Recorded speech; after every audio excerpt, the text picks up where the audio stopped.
Momen tak biasa terjadi saat jamuan makan malam di Washington, D.C. Raja Inggris, King Charles III, melontarkan sindiran halus kepada Donald Trump dengan menyebut warga Amerika mungkin akan berbicara bahasa Prancis jika bukan karena Inggris.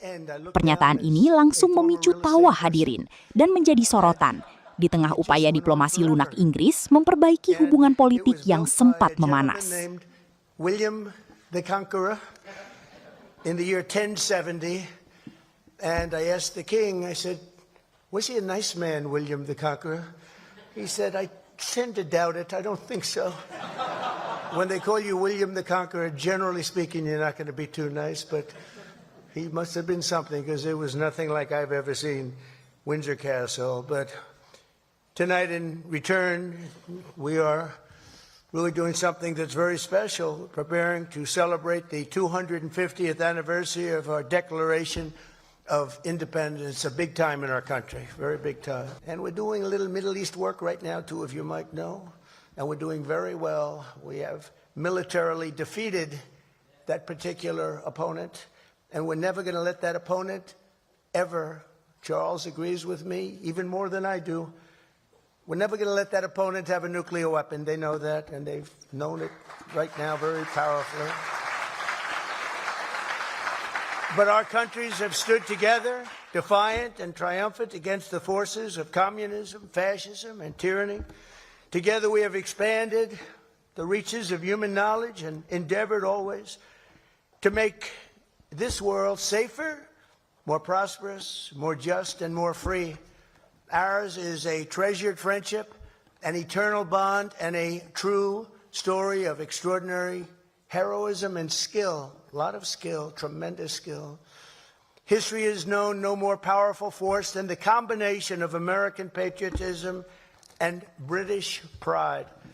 The British Empire that began here in America certainly did not end here. Today, most of Britain's former colonies have no idea what they truly owe to this towering legacy of law, liberty, and British custom that they were given. We were given that, and it was a great, great gift.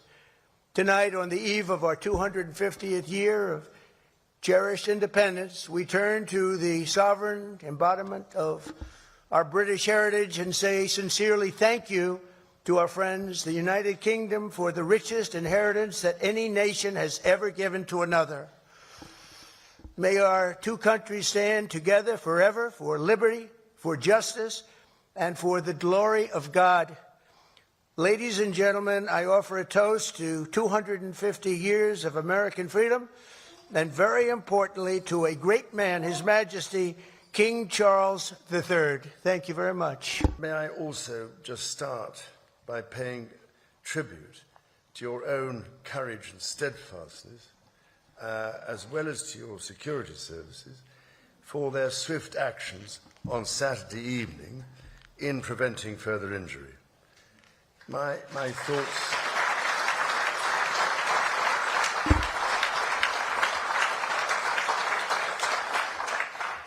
thoughts and sympathies are very much with you, the First Lady, and all those guests for whom this must have been a very upsetting incident. As the words of that famous anthem remind us, this is the land of the free and home of the brave, as your own response demonstrates. What used to be called in the last war in the United Kingdom, keep calm and carry on. Tonight, we are here to renew an indispensable alliance which has long been a cornerstone of prosperity and security for both British and American citizens. Our people have fought and fallen together in defense of the values we cherish. Across the ocean and from coast to coast, we have traded, innovated, and created together.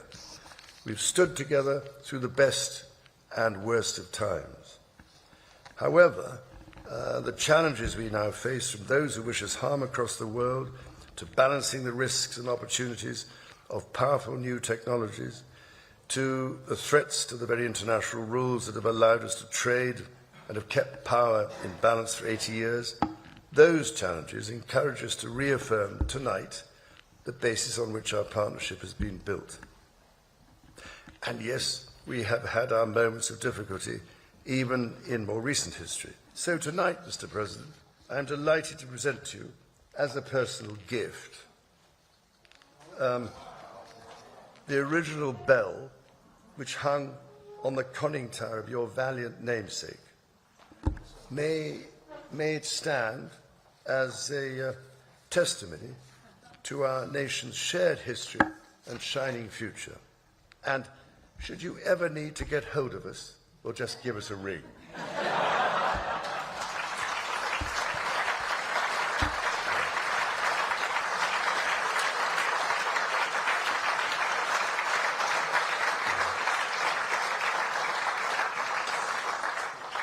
For 250 years, the ingenuity and imagination of the people of the United States have been an inspiration to the world. Indeed, you recently commented, Mr. President, that if it were not for the United States, European countries would be speaking German. Dare I say that if it wasn't for us, you'd be speaking French.